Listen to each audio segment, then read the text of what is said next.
Let's return to Sydney now, where the Labor-led Cumberland Council has decided to take treaty matters into its own hands. I mean, would it be a late debate episode without us bringing to your attention yet another council acting so far outside of their jurisdiction?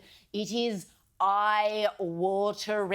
So what they've basically done is said, OK, at next council meeting, we're putting this to the council that these guys, the Gandangara Local Aboriginal Land Council, will be involved in everything from undetermined land claims to cultural heritage assessment and protection, access to land and waters, Aboriginal language street signage, joint management of lands, welcomes to country, employment procurement, contract targets. The list goes on and on and on. I won't bore you with the rest, but this Aboriginal Land Council does have jurisdiction over a landmass so large it encompasses 6 local councils. So one wonders, has Cumberland asked the other 5 whether they're okay with this, or are you just making a treaty for your patch? We would assume the latter. Anyway, Councillor Steve Christou, who is obviously not so much Labor-led as the rest of the council, is saying that, of course, this is a travesty. The area of Cumberland voted no to the Voice vote that we had last year, as did the vast majority of Australians, and yet they're having this shoved down their throat. What gives? Our ratepayers are absolutely disgusted.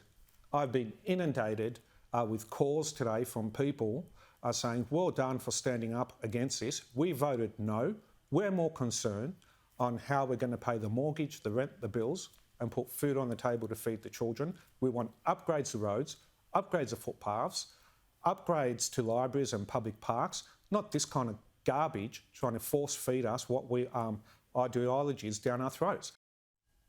Thank God someone's saying it. A point that I really loved that he made also, he was like, the top 10 nationalities in Cumberland are Chinese, Lebanese, Australian, English, Indian, Nepalese, Turkish, Tamil, Filipino and Korean. And he made a great point, which we don't talk about enough in this country, is that, yes, Australia was built off the back of immigrants, and they're always treated like second-class citizens now in the light of anything Indigenous related. And I was like, oh, thanks. Someone's finally saying that.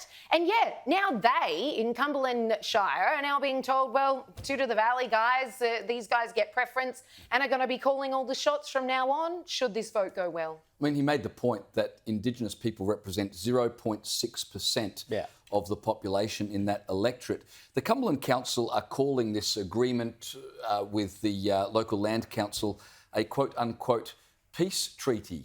Well, number one, I didn't realise the people at Cumberland were at war with Indigenous people, and I'm sure they didn't realise it either.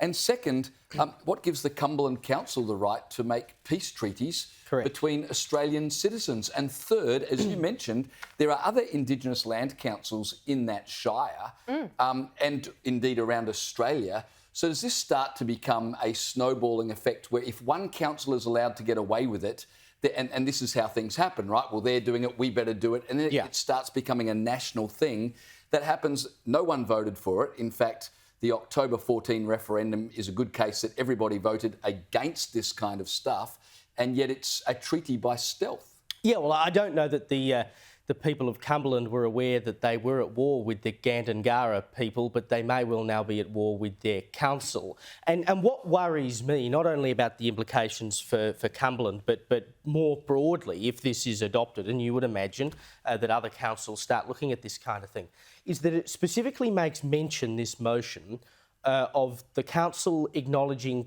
custodianship and sovereignty of the land which was never ceded. Now, if that is passed by the council, it is an admission by the council that the land on which the council exists does not belong to the council and the private property within it presumably does not belong to the people who own the Torrens title and other title deeds that they have bought with their own money. So is the council saying that this land is not ours, and what are the possible legal implications of saying something like that? And it demonstrates again the dumb politics of the Labor Party, because this is a fundamentally Labor council. It's a Labor-dominated council. And we know that this kind of lefty garbage, even though they are predominantly Labor areas out in Western Sydney, they do not buy into this social leftist agenda, because many of them are migrants who come from socially conservative backgrounds.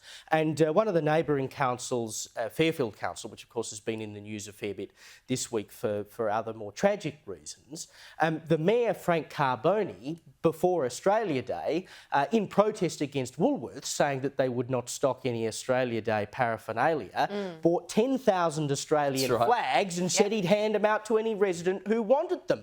I mean, that is a high migrant population, and yet the council takes a stand and says, we love Australia because it's full of people who've chosen to come here. They really want to be here. Actually grateful. And now you're telling these people who've come to this wonderful country to try and contribute that, no, you are actually part of the terrible Western coloniser set, and you must feel bad that you moved to Australia.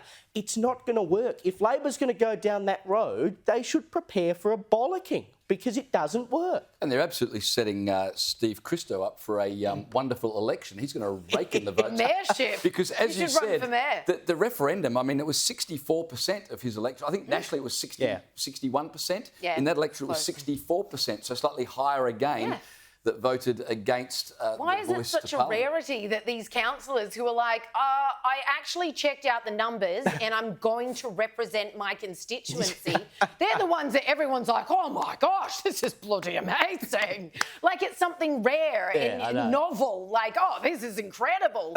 Instead of being like, we are turfing every single one of the other guys the first chance we get. If this isn't a lesson, pay attention to local council elections. I know they seem boring. I know half the time there's 30 people on the ballot and you're like, really, I've got to mow through these. You've got to find out where their allegiances lie. Are they Labor leaning? Because it's likely they're going to land you and your council or shire in exactly the same position. It's funny, when I was a local government reporter, councillors and council staff would always say to me, why don't you report on any of the good things that we do?